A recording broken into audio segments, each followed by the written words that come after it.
Screen Slurps.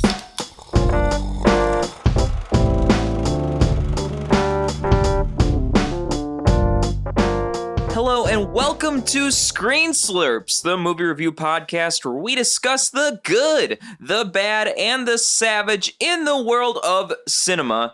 I'm Adam Meisner. And I'm Laura Herlocker. And Laura is looking like a mime over in the corner. I just feel like I've heard you do the intro so many times. I say it also along with you quietly. And I was adding in some interpretive dance with it. Man, I don't know if I should take that as a compliment. Yeah. Or... Was I distracting though? I'll contain myself. No, not distracting at all. It's kind of nice, actually. I'll just do interpretive dance while you speak during this whole episode today. That'd be wonderful. I just talk over here and you're and over I'm there in the corner just like, ooh, ah, yeah. Ah, cha. You can't see listeners, but I'm doing some really great moves. It's great. It's like an octopus just kind of moving the my tentacles. arms around. Yeah. Yes, exactly. Anyway. This week we are talking about the film from 2016, The Nice Guys. And you know what they say, nice guys finish last. And I don't know if I should say that before I even get into a review of this movie, that the nice guys finish last in this case. Well, it's kind of... They're not really nice guys. Yeah. I mean, what does that already tell you about this movie? That they're not nice guys? Or are they? You know? Question mark? Question mark? Are they nice guys? I mean... We'll talk about it. There's two sides of the coin with these two guys. And I think that was really the appeal for me to even want to watch this movie. Particularly the two guys that are our main characters of this movie. And you're right. We will talk all about this movie, all about the two actors that are playing our two nice guys in this movie, among the other actors and actresses that are part of this film, as soon as we talk about our side slurps for this past week. Gotta get through the important bit first. Yeah. As if I'm drinking a milkshake or something. I love it. You know, I love talking all about our side slurps. Cherry Coke Zero. Hey, you know, that sounds good too. And here I am drinking, you know. Luna, stop! Go away! You might need to close the door. Sorry, everyone. Luna is making her voice heard. She wants to give her side slurps. She ate some ocean whitefish wet food. She needs more. She got part of her butt shaved because she had matted hair. She's had a week. So we're going to tell you all about our side slurps for this past week. What does that mean? Ladies and gentlemen, creatures from all planets, our side slurps are the things that we've done other than watch the film of the week. Maybe we're watching some brand new television shows. Maybe we're watching some different films. Maybe we are learning to play the melodica. I thought you were going to say the sitar. That would be something cool too. We should get one. That'd be fun to check out a sitar or a melodica or even... What's a melodica? A melodica is an instrument that... Yes, thank you. Well, it's the thing you'd blow into that would be... it's like what Steely Dan uses in Asia, I believe. Oh. The thing that... It's like a keyboard that you blow into, or Stevie Wonder uses. Oh, the thing that's like... doo-doo-doo-doo. But it has like the tube connected to it that you blow into. Okay, I gotcha. Yeah. That'd be cool. So that would be a melodica. I am really taking us off of the path today. So sorry for all the tangents I'm causing. So Laura, other than desiring a melodica in your life, what have you been up to this past week? I feel like there's actually so much that we've been doing lately. Our life has been crazy, but I've narrowed it down to the important things. So firstly, I want to talk about The Rings of Power, the new Lord of the Rings television series that's on Amazon Prime. You're going to have to tell me all about that because, you know, growing up, I took way too long to even watch the Well, you films, didn't watch Lord of the Rings until I made you the books. Last year. I should have started with the books. I skipped way over that because I didn't read enough books in my life. I did for Christmas. Pretty sad. For Christmas last year, your mother got me that really beautiful, new edition of the Lord of the Rings series. Yeah. I'm looking for... That was my idea. Yeah, I know it was from you, obviously. Your mom wouldn't have known to get me that. But I do really want to read the books again now that I have that. But the TV show, I'm actually pleasantly surprised. Part of me was really worried that it was not going to be great. And there was all this hype because, you know, it's like the highest budget of any television series ever. And, you know, it's not based off of like the books. It's kind of pieced together from like the appendices and just other short stories that Tolkien wrote.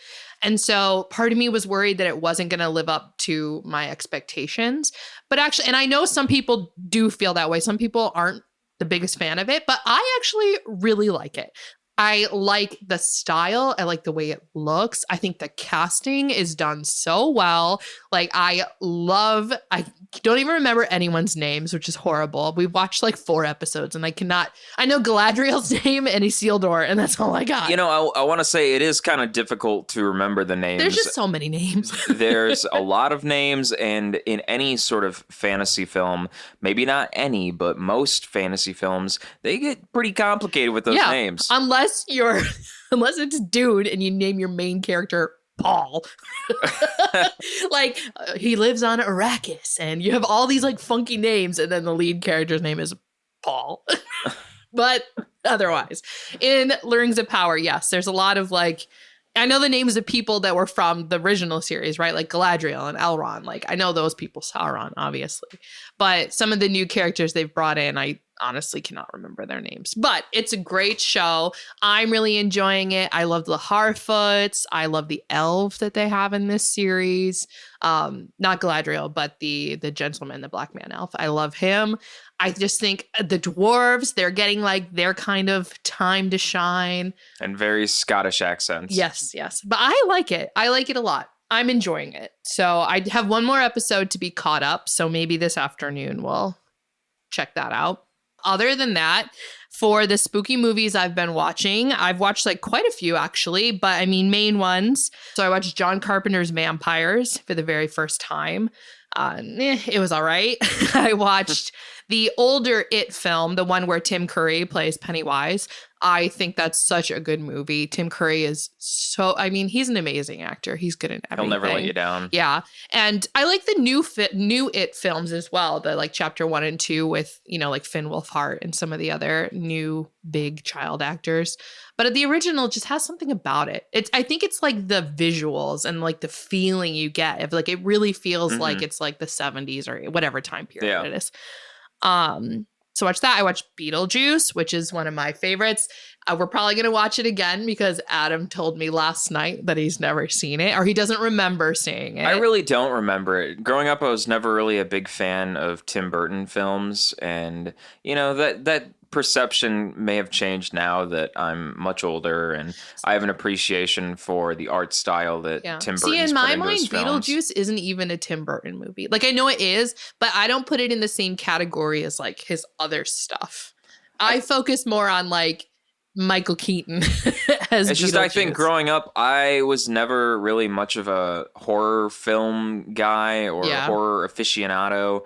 And then even with that in mind, I thought Tim Burton was taking it into another realm where Tim Burton was making these, let me make it this wacky, dooky horror movie. Yeah. And although I love movies that are wacky and things like that, Tim Burton's a very wasn't really into style. horror movies. So it's kind of like, okay, I don't want to watch this wacky off-kilter horror film. That sounds like something really ridiculous.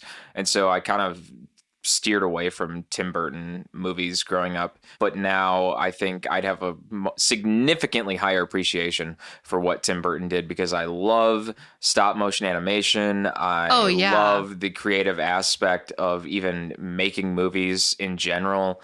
And like, have you seen Corpse Bride? I don't think I've watched all of Corpse Bride. That film is beautiful. Like, it's so good. Better than Nightmare, in my opinion. But yeah, I mean, and that's just Tim Burton 100% is the stop motion animation, the artistry, and of course we can't forget about, we were just talking about the musician that always works with Tim Burton. Danny Elfman. Yeah, Danny Elfman. Danny Elfman's music is always fantastic. So It definitely puts like the vibe into Tim Burton movies for sure. Yeah. And then other than spooky movies, me and my really good friend, we had like a movie night and I finally watched DDLJ, which is like the rom-com of all rom-coms, a Bollywood film starring SRK, my favorite man, as well as Kajol, who's like also a very well-known female Bollywood actress.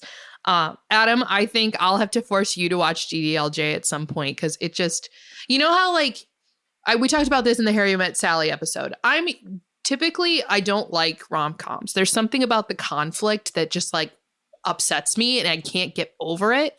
But for some reason, DDLJ just like hits all of the right points. It is so good. I'm so happy I finally watched it. And supposedly now it's coming out as a Broadway show. That's really interesting. But it's changed a little bit. I think I was talking to our friend Rashawn last night, who's guested on the episode before. And I think they are making the man American, but still the female characters from India. So they're kind of changing things up a little bit. So we'll see how that kind of works out. But DDLJ was great. I wonder if that's just solely to kind of expand on the diversity sort of. Maybe. So it's more of a conflict, like, because, as we talk, so DDLJ, they fall in love, but she's already like arranged to be married to someone else. And so SRK's character goes to India, like where she's getting ready to be married and kind of like pretends to be someone else to break up the marriage so he can be with her. And the dad doesn't like SRK because he thinks he's kind of like a hooligan or something. And so maybe you're right. Maybe instead of the reason why her dad wouldn't approve is just because of like, he's a hooligan, right? Maybe the reason he wouldn't approve is because he's American, where SRK is still in Indian. But so it'll be interesting to see. I definitely think if we're able to see it, I would love to go see it. But again, DDLJ was great. I loved it so much. And then otherwise, I just feel like we've been doing a lot of stuff with friends lately, which has been great because it's been so long with COVID and everything. But we're finally able to see people. I mean, we had a wedding 2 weeks ago now or something. We had a cookout with some friends. We just had a party with friends last night. I get to see people at my yoga class, like book club. Just finally, I'm feeling like I'm social again. And yeah, I think I'll go there. I have one other big thing, but I'm pretty sure you're going to talk about it. So I'll just butt in when you get to your side slurps. It'll probably be the first thing I talk about. I think so. So Adam, tell me, what are your side slurps? Well, Laura and I can completely relate to this side slurp that I'm about to talk about, but we just started playing this fantastic video game that, no, we're not sponsored by the company whatsoever. However, this game is just ridiculous and entertaining, and the game is called Dreamlight Valley. And no surprise. Yeah. And weirdly enough, I gotta say, the game is very much like The Sims, but meets Animal Crossing. Yeah. And meets you're in Skyrim.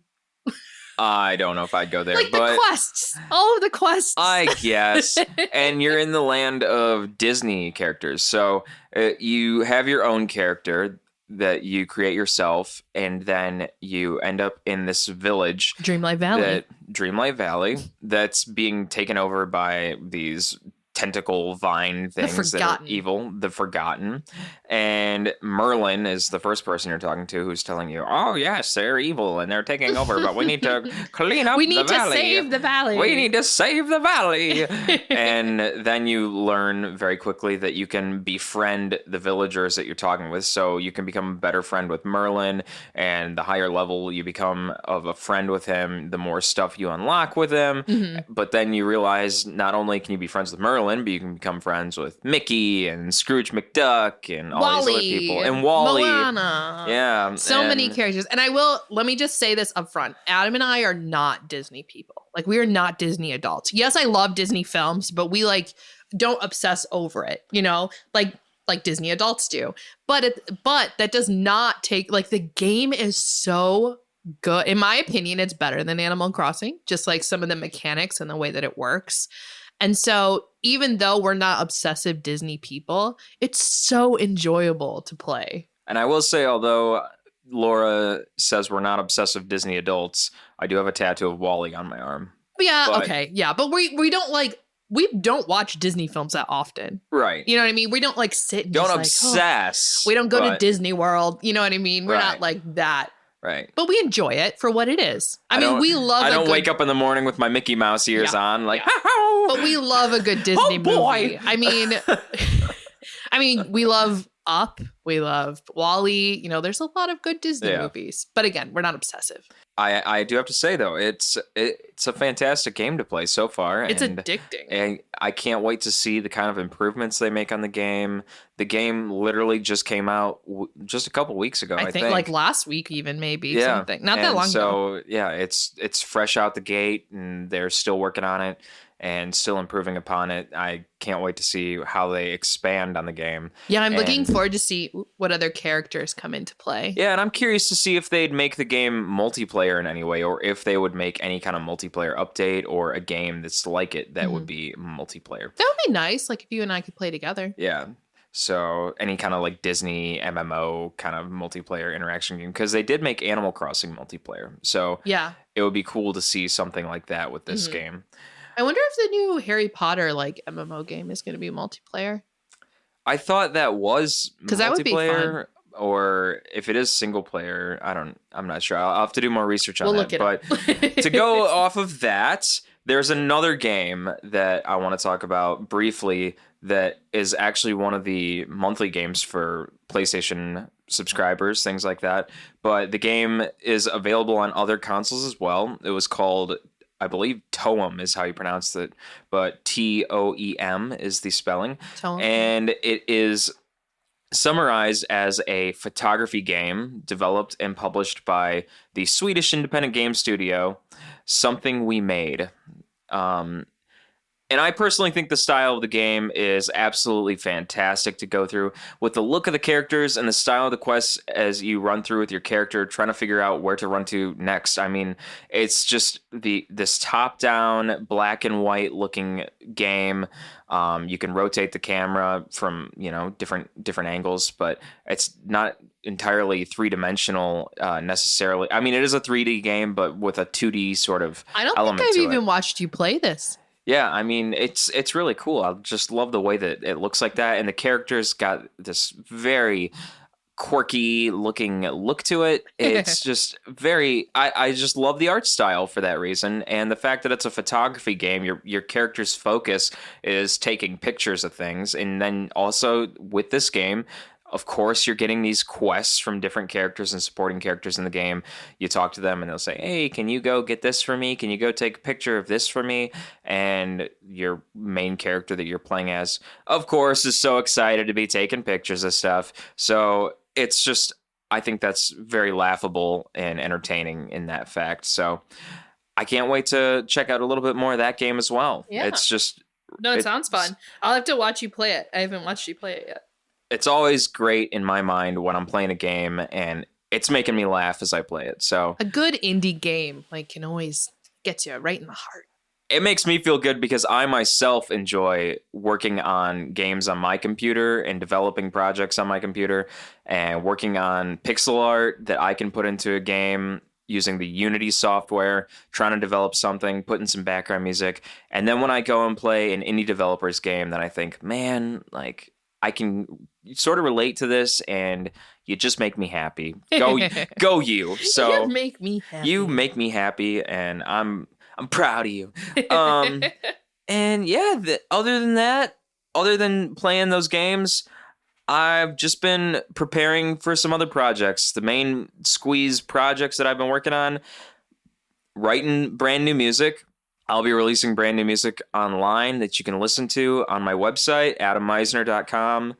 I'm very excited to be doing this. Very excited to be getting back in the game of performing and releasing brand new music.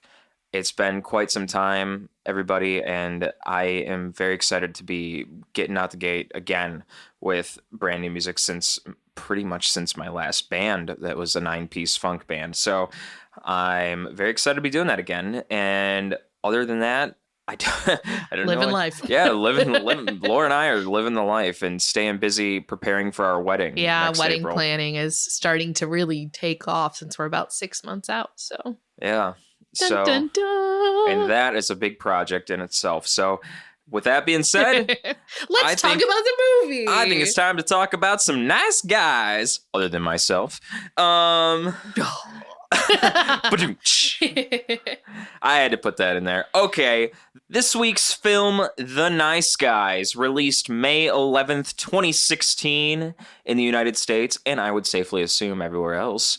I don't know. Sometimes films release in the UK or like a year later or something. You're right. That would be pretty sad, though, for The Nice Guys. I mean, I'm pretty sure... the movie did not do well when it came out. No, I mean, you are correct, and we will get into that. Yeah. But I do believe on my research that it was released in the United States and Canada around the approximate same time, around May 11th, and that was really the box office numbers. I believe that it was cranking out. Probably. But we will get into that. So May 11th, 2016, directed by Shane Black, produced by Joel Silver, written by Shane Black and Anthony Bagarozzi. That's a great last name. Yeah, I hope I hope I pronounced your last name correct, Yeah, I think Anthony, so. but Bagarozzi. Cinematography by Philippe Rosalet. Again, Philippe, I hope I got that right. Music by John Ottman and David Buckley. And as we were just talking about, the budget for this film was written to be about $50 million, and the box office looks like it said it made about $62.8 million. So, yikes! Yeah, it Nice didn't- Guys. I know. Unfortunately, I feel like it did not do very well when it came out. But luckily, because of streaming services now, I feel like it's starting to get a bit of like a cult following. Yeah. As it deserves, as we'll talk about. I did want to briefly just mention who Shane Black is. So the director, he worked on some other films that we know. So like Kiss Kiss Bang Bang with Robert Downey Jr. He was a director for Iron Man 3. With Robert Downey Jr. Robert Downey Jr. And as we'll talk about, Robert Downey Jr. makes a little cameo in this movie too. I don't know if you saw that, Adam. I was going to But, mention that. Shane Black, he also did The Predator, the Predator movie. And he was a writer for the Lethal Weapon films. So which I feel like kind of translates to what this movie is, kind of having that crime. This film, though, is very much like a buddy cop film, Right. I would say. But Lethal Weapon, I feel like has that vibe as well. Yeah, I mean, that is kind of the point of Lethal Weapon, is that, you know, it's Donald Mel Glover? Gibson and Danny Glover. Danny Glover. Yeah. Donald Glover is Childish Gambino, right? They have Yes. the same name. Yes. But yes. No, you're Danny right. Glover. Yeah. Yes, you're right. And Mel Gibson, Yeah. Lethal Weapon. Yep. And that's kind of the synopsis of Lethal Weapon. Is it? I actually have not. I don't know if I've ever seen Lethal Weapon. But so in this movie, as we'll start talking about the nice guys, we have one who's like a very straight laced, kind of serious guy, and then we have another which is like he always he is wants to be good. yeah, but he's just like very unlucky. He's always like falling into things and like Right. making a mess of things. Is it kind of the same in Lethal Weapon with Mel Gibson and Danny Glover's characters? I feel like they're both pretty much like, Straight-laced. pretty good. Like, Maybe we'll have to watch it. yeah, we'll again. have to check that out. But yeah, I think with Lethal Weapon 2, it's also that kind of like comedy action flick. But Is it- obviously, Well, I was gonna say, is it more Rush Hour-y? But I would say Rush Hour is like this because you have Jackie Chan, who's like much more straight laced, and then you have Chris Tucker, who's kind of like the goofy, mistakey one. right. And I think Rush Hour is much more on a scale of comedy to action. And Rush Lethal Hour is much Weapon's more lenient action. towards the comedy side, and Lethal Weapon's a little bit more towards the action side. But even still, Lethal Weapon's a comedy Right. action film. Interesting. Maybe we'll have to watch it. Anyway, let's get back to the nice guys. Yeah, but still, the thing with this film, as you were saying with the characters, I think it works out perfectly for your description of these characters, because the one that's the very intense, I'll say good private investigator or private enforcer, as He the takes it description, seriously. who takes it seriously, is Russell Crowe, which makes sense because you never find Russell Crowe in any kind of comedy film ever. And any film you ever find with Russell Crowe is always some kind of intense action film. Cough, cough, gladiator, cough. Or Les Mis. Yeah. Or Les Mis. Yeah. Which is also a He serious plays film. a straight-laced person. Yeah, in Les he's Mis always also. a very intense roles that he's playing. Whereas the more relaxed character, the one that doesn't seem like he really knows what he's doing, is Ryan Gosling, which is much more believable. But let me say this. They're both believable. I think so. One of the best things about this movie, as we start talking about it, is the chemistry between Russell Crowe and Ryan Gosling. I think they worked so well together. And honestly, part of the reason why they accepted these parts is because they wanted to work together. Yeah. So I think that really plays into it. But I just want to, for a second, to talk about Ryan Gosling. I feel like he is such an underrated actor. And maybe that's just me not seeing that he is very popular in the world. But that man can play like such a variety of characters.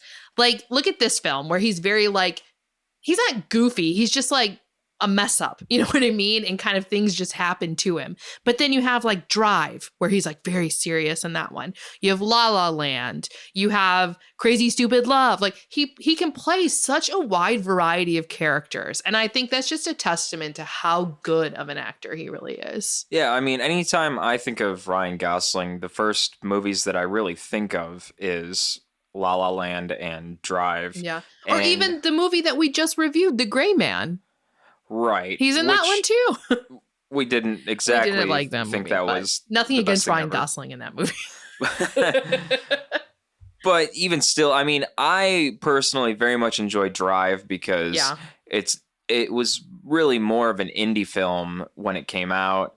It still is more of an indie film, but regardless of that, I love Ryan Gosling's character in the film Drive. I love the way he plays that out. He really doesn't say much in the movie. He's really just kind of at a lack of words throughout the movie. But again, that he just doesn't need to shows say how much. good of an actor That's he kind of the is. point, is that he doesn't say a whole lot. He just does his role Or of what's being a the driver. other one that's kind of like Drive? It's like The Place Beyond the Pines or something. I feel like that has a similar vibe. I haven't seen it, but that's Ryan Gosling too. Yeah, he's kind of the bad guy, I guess you could say. But again, it's just like he's able to play such a variety of characters. Because in this one, right, his character is very much, he's an alcoholic. He just separated from his wife. He's trying to be a private detective, but he's the type of private detective who like, so we see the one scene, right, where a woman is hiring him to find her husband. She's like, my husband's been missing since his funeral. And you see like the urn of his ashes. The urn of the and of ashes. course, his character's like, I'll start right now. You know what I mean? Like he's not against lying to get money, right? Kind of. And every time he like finds a clue or like figures something out in their case, he finds it by literally falling into it. Or like he's just like a bumbling idiot kind of. He's a very dippy private investigator too, because not only is he trying to cheat people out of their money so that he can get money, he could do it much wiser or in a much more intelligent way to get more money, because he's like, oh, well, we're pretty expensive. And the one woman who... Oh, the Department of Justice. We find out later she was going to pay them a good amount of money. And she's writing a check for $10,000. And if he would have just let her write that out, he would have gotten $10K. He's like, we're pretty expensive. We'll do it for $5. And she's like, okay. Yeah. But again, I just think it's such a good chemistry then between his character and Russell Crowe's, who Russell Crowe is this very intense, like Irish kind of like bigger, bulky detective who like straight laced and he knows what he needs to do for the job. And just like the way that the two of them interact with each other throughout this movie just works so well. Yeah, so it's interesting with this film how it really kind of kicks off, because as we're introduced to Ryan Gosling's character, who is named Holland March. What a name. Holland March. Yeah. Holland March. It's interesting even just saying those words together like that. It doesn't Holland seem March. like a name. Yeah, it's weird. Yeah. as we're introduced to his character, we can see the struggles and the problems he has, even interviewing people, trying to figure out where this woman is that he's trying to find, Amelia. Yeah. Well, and even his daughter is like, "You're not a good man." Like, Which we're also, already, like, put into place this his type of daughter's character. name is Holly, so it's Holland March and Holly March. Which that actress is great. I thought she played the role of Holly really, really well. Yeah. But maybe before we go, Adam, can I just give like a really brief synopsis to kind of set things up? Yeah, go for it. So the movie is set in 1970s LA. I think it's 1978, actually. So late 70s. Well, I've actually got it as 1977. Oh, 77, 78. Okay, around there, late 70s. And essentially what this movie is about is a mismatched pair of private eyes, meaning Russell Crowe's character of Healy, Ryan Gosling's character of March. They investigate a missing girl and the mysterious death of a porn star. Yes. That's it. But there's so much more to it. Like there's so many layers to the investigation that kind of just start to come into place as the film goes on. Yeah, I'm trying to remember what the porn stars. Misty Mountains. Yeah, Misty. Which is a location in Lord of the Rings. The Misty Mountains. Was that an inspiration for the porn stars? No, name? I remember reading somewhere that it was based off of the name of like the production company or something. It was based off of something, but not Lord of the Rings. It just happens to be also the Misty Mountains. It's in The Hobbit, but yeah. Yeah, I don't know. I feel like I'm all over the place with this episode right now, but I kind of want to talk about the opening scene because I feel like that really sets the vibe for the whole movie.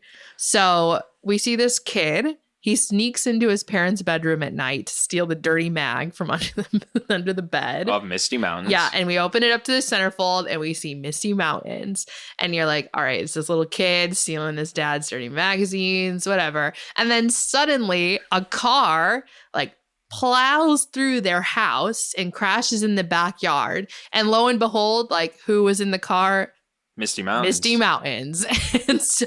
And she's like nude, posed almost exactly like she is in the centerfold that we saw. And she dies, unfortunately, in the crash. And the kid like takes off his shirt and covers her up. And I feel like that just kind of sets the stage for this movie. Like it has vulgarity. It has that like snarky humor to it. But at the same time, it's kind of wholesome in a way. A little bit, yeah. Yeah, it's an interesting thing. But I think the movie kind of pulls it off, actually. Like, I mean, mainly because, too, we get to see the relationship between March and his daughter, Holly, and kind of how that grows, too. So that's like that wholesome bit. Like, he's trying to be a good dad. Well, it's interesting, too, to see how later in the movie, how Holly's character really plays into sort of being a part of the private investigators. Without her, group. they wouldn't have, like, got anywhere. Right. I feel like she's the one that finds Amelia, essentially. And how she acts out with Russell Crowe's character as well. And she's kind of asking him, hey, make sure, you do this X, Y, and Z. Like, make sure we call the cops because he's dying and things like that. But Russell Crowe's character, Healy. Yeah, Jackson Healy, he has really no care for criminals at all. So he's kind of got to learn about that from Holly. Yeah. No, she definitely influences both of them for sure. Yeah. But so how the movie starts, Holland and Healy don't know each other in the beginning, right? But Holland was hired by Misty Mountain's aunt because she says that she saw Misty after the murder. She's like, no, I know I saw her. So she hires Holland to try and find Misty Mountains. And that kind of leads him to this girl named Amelia, who is somehow connected, but we're not really sure how yet. Now, at the same time, Amelia hires Healy because these men have been following her. And she's like, get them off my back, And so Healy seems to think that Holland is the one. I mean, he is trying to find her, right? But Absolutely. He thinks he's doing it for like nefarious reasons and goes and like kicks Holland's ass. And as Holland is trying to defend himself, he continues to fail over and over again. Yeah. Because like he tries to get the gun out of the cookie jar, but it gets knocked away. Yeah. And because Healy can kick ass way better than Holland can. Yeah. So and And it's so funny because then after he kicks Holland's ass, he walks outside. Holly, the Holland's daughter, shows up. She's like, "Oh, are you a friend of my dad's?" And he's like, yeah. She's like, "You want a yoo-hoo?" He's like, "Sure." Yeah. And then I'm sure she goes inside and sees her dad whose arm is broken. She's like, "The man I just gave a yoo-hoo to, he kicked your ass?" But anyway, and then we learn, though, that it wasn't Holland who was going after Amelia. It's these two other guys who show up at Healy's apartment and try to kick his ass, like try to intimidate him, and be like, "Where's Amelia? We need to find her." But of course, because Healy is who he is, he kicks their ass. Yeah. And that's when that guy tries to open that bag and the blue ink like explodes all over his face. Which Healy tries to tell him not to open the bag, and he opens it anyways and gets blue ink all over And literally his face. those characters don't have names. When you look in like IMDb, they're called Blueface because his face is blue for most of the movie. Well, Keith David's character has a name. It's Really? Eddie Harris, older guy. I was about to say, every time I looked, he was just called like the old man. So, but okay, I guess he has a name. But yeah, and then after that, Healy is like, "Well, I need to find Amelia because she's in trouble." So he and Holland team up to then find Amelia and see how is she connected to Misty Mountains. Yeah. And yeah, I think one of the things I want to say about this movie too, Ryan Gosling's character, I feel like has some really good like one-liners. There's some really funny lines in this movie. Yeah. So in the bowling alley, which is where Healy comes to ask Holland for help, there's that scene with Janet, and she's like, what Ryan Gosling's character, he says something. He's like, "Oh, Jesus Christ." And then Janet's like, "You took the Lord's name in vain." And he's like, "No, I didn't, Janet." Yeah. It's just like the way he says it. I don't know. And then later Holly's like, "I hate Janet." He's like, "I used it in a useful way, Yeah, Janet." I found it really useful, Janet. It's just like, I don't know. I feel like Holland has these really great one-liners that come up throughout the movie that make you chuckle. Or there's the time later when he is at the party to try and find Amelia, and he falls down the side of the Hill, house, yeah. like the hill. He rolls down the side of the hill and finds his gun that fell out of his side. And once he finds it, then he also finds the dead body of, was that supposed to be Amelia's boyfriend or? No. So maybe we should like backtrack. So we figure out that Amelia made it's not a porno, but a porno with Misty Mountains that was like, essentially it's investigative journalism. And they were kind of calling out like the Detroit automakers and the Department of Justice for the whole thing that's happened. And this happened in real life, this like big thing with the catalytic converters where they knew that they were putting out like all of this pollution, but they did nothing to stop it. Right. And Dang so you, Michigan. Yeah. We learned that Amelia is actually the daughter of like the head of the Department of Justice. So she knows that like they're lying and that they know about it. So they make this movie, which is a porno but it's not really a porno. They make this movie to kind of expose then the auto companies as well as her mother. And the like financier and the main backer of this movie was Sid Shattuck, who is then the body that they find. Who is also Robert Downey Jr. Amelia's boyfriend was burned to death when they blew up the house. Mm. You remember they went to that burned down house to get rid of the film. They were trying to destroy the film, so they burnt down his house and he died along with it, unfortunately. But yeah, Sid Shattuck was like the main backer of the movie. Who was Robert Downey Jr. Yeah. So it's Robert Downey Jr. He's a dead body. He just sits on a tree and then falls over. But that is the little cameo by Robert Downey Jr., which is funny. But yeah, so they're at this party to try and find Amelia, and Holly snuck along. So she's in there with all these porn stars. And Healy's in there trying to find it. March, of course, gets drunk. He like swims in the tank with the mermaids. Yeah. And then he drunkenly falls down the hill and finds the dead body.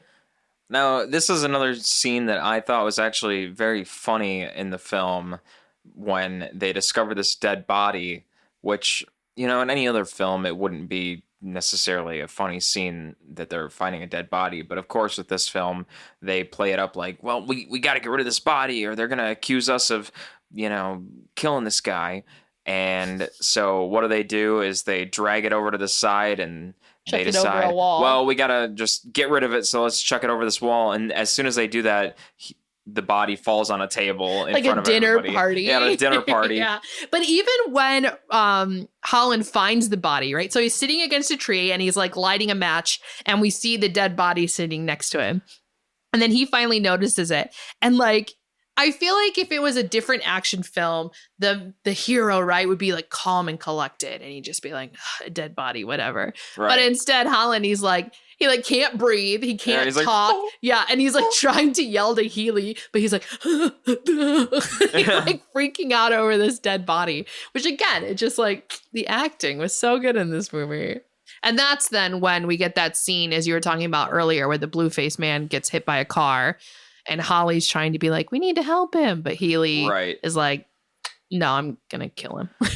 Well, he tells Holly. The man was going to die anyways, though. So I feel like Healy was kind of probably putting him out of his misery. Right. But still. He tells Holly to go and find someone to help call the cops, basically so that she doesn't see him just knock him out. Yeah. Yeah. And so at this point, this is when we meet Amelia's mother, who's played by Kim Basinger. Is that her name? And she is the head of the Department of Justice. And she's saying that Amelia is just kind of acting out against her, right? And so she hires them to also find Amelia, which they were already doing. But she's like, I just need to find my rebellious daughter and put her in her place, right? So there's like two opposing views. It's like, who do you believe? Do you believe the Department of Justice, or do you believe this girl Amelia who says there's all this other nefarious stuff going on? Right. But as Amelia explains what's going on, then it really makes more sense from her opinion. Mm-hmm. And as that progresses, then there's also the woman who's working with the criminal justice system, and she's Tally. I think her name's Tally. Yeah, and she's saying, oh, I'm going to give you this briefcase of $100,000 and you deliver that and we'll get a doctor to come help Amelia and we'll get this all figured out. And that's really when the major conflict or the climax of the film begins to come into play for this film. So Healy and Holland eventually find Amelia. She like falls on their car from this hotel room and they take her back to Holland's house, and that's where she kind of tells them everything about like the catalytic converter and what the film was and things. And they tell the Department of Justice they have her because they feel like they should trust them. And that's when Tally kind of puts them on like a wild goose chase to get them out of the house so that John Boy can come and take care of things. And we get another great comedic scene where Ryan Gosling, of course, he's the one who's trusted with driving the car. And we get this scene where he's driving, but like hallucinating. But Healy tells him, oh yeah, the car can drive itself. Didn't you know that? And so Ryan Gosling just lets go of the steering wheel and takes his foot off the gas pedal. And he's looking down just thinking, whoa, okay, and letting the car drive itself. And then there's a fly in the back seat that's talking to him like, oh yeah, didn't you know at that point you're like, oh, okay, this is a hallucination or something. And Healy's like, hey, Holland, wake up. And then they realize like, shit, we need to get back to the house. And this is John Boy, who shows up at the house to kill Amelia. I mean, this is the first time like a villain, right, quote unquote, shows up, and it's like over an hour into the movie. Right. Isn't that weird that you have like it takes so long for a villain to actually show up? Well, I mean, there's villains throughout the film. I it's guess, just like, but not like main. He's like the main one, so I guess, you're right. Yeah, I mean, like Blueface, Healy, Healy's interacting with the other villains, and they're fighting, but it's not like it quite connects to the story to really like give away like how it's connecting. You're true. That's true. And John Boy's played by Matt Bomer, who another great actor who can play these like unsettling characters really well. Like he's in a few seasons of American Horror Story, Adam. I don't think you've watched the later seasons, but he's just good at playing these like unhinged characters. I mean, they only make the connection that he's gonna go to Amelia because when Ryan Gosling wakes up from his nice, wonderful dream that he was having, crashes the car. he wakes up and crashes the car, and that suitcase spills open, and it's all magazine clippings instead of dollar bills. Right, so they realize that Tally and the Department of Justice lied to them. They're all bad people, and Amelia is the one they should be trusting, and someone is going to be going to get Amelia while they're out, so they need to go back. And there's a huge shootout that happens. Yeah, and Holland's daughter is back with Amelia too. So whoever's going to get Amelia is possibly going to be killing Holland's daughter too. So they need to get back there ASAP. Yeah, and they get back and a big shootout happens and Amelia flees. So once again, they've lost her. And again, I got to say, I do love the fight scenes that Holland's a part of because Holland is like the biggest pansy of a private investigator. He just always like falls into the right place. Yeah. He is a horrible gunman, and anytime he has to be shooting a gun, we got to leave it to Healy to actually do something realistic and be a part of it. But when we have to have Holland involved, it's just like he can't aim the gun properly. He can't throw a gun to Healy to save his life. Oh, yeah. He chucks the gun out the window. Healy's like, Holland, throw me the gun. He throws it. It goes straight through the window. And then anytime he's being shot at, then he's just sitting there. It's great, though. It's a good comedic factor. Yeah. So what happens after the shootout? Right, then we finally get to like the main climactic scene at the auto show, right? We got to say after the shootout, Matt Bomber gets away. He drives off, and then he kills Amelia. Oh shit, that's right. She dies like right then. Yeah, she tries to get in Matt Bomber's car, and he's like, "Wow, I wasn't expecting this," and then he just shoots her down. Yeah, no, that's right. And that's the point where you're like, shit, this movie's kind of dark. Like, they spent this whole time trying to save her, and then boom, she's dead. And I gotta say, when I saw that happen, then I was thinking, I really don't know what direction this movie's because then you're wondering, like, what's going to happen for the rest of the movie? Wasn't that the point of this movie, was saving Amelia? Like, and now she's gone? Now she just got gunned down. But then they kind of turn their focus to finding this film and really exposing. They're like, now we really got to figure out finishing what Amelia was trying to do. Yeah, to expose the auto companies. And so that's how they end up at the auto show. So there happens to be an auto show going on in LA, and Amelia had set it up so that her film would play like to everyone that's at the auto show and kind of expose everything. So they're there to try and get the film and, so they can expose it. Tally shows up to try and stop them. John Boy shows up to try to stop them. The older guy is there too, right? Yeah. So like, it's just everyone shows up and there's a huge shootout. Again, lots of shootouts. And this is the big finale of a shootout at the auto show as they're trying to stop them from getting the film. However, Holland and Healy are still pretty much getting the film, and Holly, the daughter of Holland, is also a part of getting that film. Oh, yeah. She's there with like fighting Tally, kind of. Yeah, pretty much. Yeah, and then, of course, Holland falls off the roof with John Boy, I think. No, I think with the older guy. Oh, okay. The older guy. They fall off the roof, but luckily, Holland falls in the pool, so he lives. The other guy falls right on the cement. Yeah, and then Holly like chucks the film out the window, and it just happens to land like right by where Holland is, and so they're able to get the movie. They eventually overpower John Boy, but they don't kill him. And then Healy is right by him, and Holly tells him like, don't kill him. And he's like, you got lucky this time. Yeah. A little 13-year-old girl saved your life. Yeah. So the movie then kind of ends with this. Like they're able to expose. So the Amelia's mother, the head of the Department of Justice, is I'm assuming she's arrested, right? Because her crimes are kind of exposed, and the auto company is what they were doing has been exposed. But she's like, in the grand scheme of things, you didn't really, whatever, like you didn't do much, kind of a deal. I mean, it still ends up that her daughter did. So it's kind of a little bit of an anticlimactic ending. Because it's like, what did they really accomplish?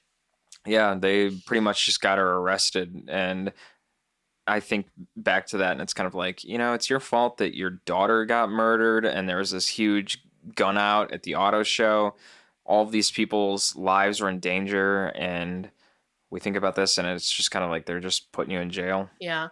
And then at the very end, we see that Healy and Holland are still kind of working together, and they've actually created a new They created agency their own agency called the Nice Guys. So it's definitely setting it up for a sequel. You could do like the ending being like, oh, here's our new agency, the Nice Guys. Definitely set up to be a sequel. But I think, unfortunately, because it kind of bombed when it came out in 2016, I don't think a sequel is going to happen. Even though it's popular now, I think it just didn't have that momentum in the beginning. I mean, I believe they say it only bombed because it came out the same weekend as Captain the Angry America Birds or and something? the Neighbors film. So Up against them. I think this film has a lot of really good aspects to it. I know I'm getting ahead of like our final Slurps up, Slurps down, but and again, I think the biggest pull of this film is Russell Crowe and Ryan Gosling. Like they play their characters so well. And actually, in an interview, Russell Crowe was talking about how this is like one of two films where he wishes there was a sequel just because he loved playing the character so much. So it's this one. And then the other film is LA Confidential, he said, to the character that he played there. And he just enjoyed it so much. I mean, he even put on weight for this movie because he felt like Healy's character would be kind of this like stockier big guy. Sure. So he put on weight for the role. Like, I think he just really enjoyed the character. And I feel like Gosling did too, because he played it up so well. Yeah, I believe when they were first working on the script for this film too, it was going to be a contemporary script taking place kind of in the current Well, and it was days. going to be a TV show originally too, right? Yeah, they were working on that as well. And then after all of that kind of went and passed as not something that they wanted to pursue, then became the idea, okay, we'll make it a period piece for the 1970s. And I think really it was getting Crowe and Gosling on board that finally made the like greenlit the film. Right. I believe the research that I found with Black making this a 1970s piece was that the 1970s was full of multiculturalism and was the aftermath of the protests, and you got a sense that we are all in it together. I mean, it's a good era. Yeah. Aesthetically, like also for a movie, I just feel like it's a good I love era. the look of this being in the 1970s. I love the sound of it being in the 1970s. Oh, the soundtrack is great. Just the feeling of it being in the 1970s, and you have these two private investigators going around, like just that feeling of it being a 1970s piece. Speaking of that, I did see some like goofs when I was reviewing this, and that there's actually some like historical inaccuracies in the movie. So like, for example, at one point they say to call 911, but 911 wasn't used in LA at the time, not until a few years later. And then like there's the scene where the Earth, Wind and Fire is performing, right? And that song didn't come out until like a year after the set where the film is set. Oh. So there's like some songs in the soundtrack that wouldn't have been out yet. They drive under this like Chinatown gate, which wouldn't have been erected at the time in 78. So it was interesting. I think it's hard though to do a period film and to get everything right. Right. You know, like there's going to be things. I mean, regardless of the fact that like they filmed in Atlanta also. So Atlanta is trying to be 1970s LA. You can only do so much. Right. Another thing I found was that Bagarozzi noted how the title The Nice Guys aimed to be ironic and non-descriptive, as the two main characters were, quote, literally the two worst people that... I'm going to backtrack. Quote, literally the two worst people that we could think of, and then trying to make that fun. And then they said, given that, quote, one breaks arms for a living and the other cons old ladies out of money. Yeah. Well, that's what we alluded to in the beginning, right? When you were like, the nice guys. I'm like, are they nice guys? Like, yes, they're doing stuff. They end up doing something good, but they didn't do good things to get there. Right. So it definitely is very ironic that they call themselves the nice guys. Yeah. But again, that just plays into the whole comedy aspect of this movie and the whole like shtick that they're going for. And it's like there's a point in this movie where Holland is doing a private investigation searching for, I believe it is him doing the search for Amelia, and he's like, I can't find your daughter. or it may have been for Misty Mountains. Yeah, he was hired to find Misty Mountains, who was the niece of the woman. But yeah, he went to her and he's like, I can't find your daughter. Thank you for, paying me, but I've done all I can, and there's nothing else I can do for you. And she stops him again and is like, wait, here, I'll give you more money, and please, like, don't stop doing what you're doing. And then he still accepts more money from her. Well, we don't know if he did. They don't show if he accepted the money or not. I mean, that's true, but he keeps looking for Misty Mountains. Well, only because Healy shows up and asks him and pays him. Because no, I don't think he accepted the money. Because remember when Healy shows up and is like, hey, let's work together and find Amelia. Healy's like, well, take my money and then go take that woman's money and you'll make double, And Gosling was like, I don't know if I should do that. The one time he kind of tries to be good. So I'm thinking maybe he didn't take her money the first time. I don't know. Maybe that's like a little thing we'll have to go back and see if we can figure out. That's true. That is true. But with all of that being said, I think it's time we look into some of the other reviews of this movie.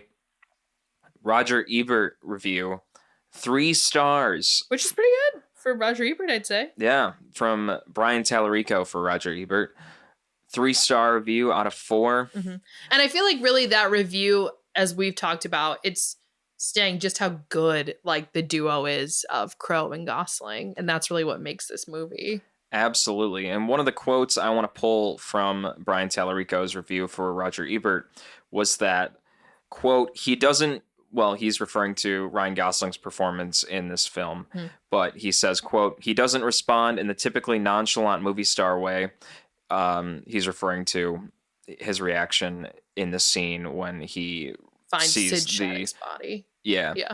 He doesn't respond in the typically nonchalant movie star way.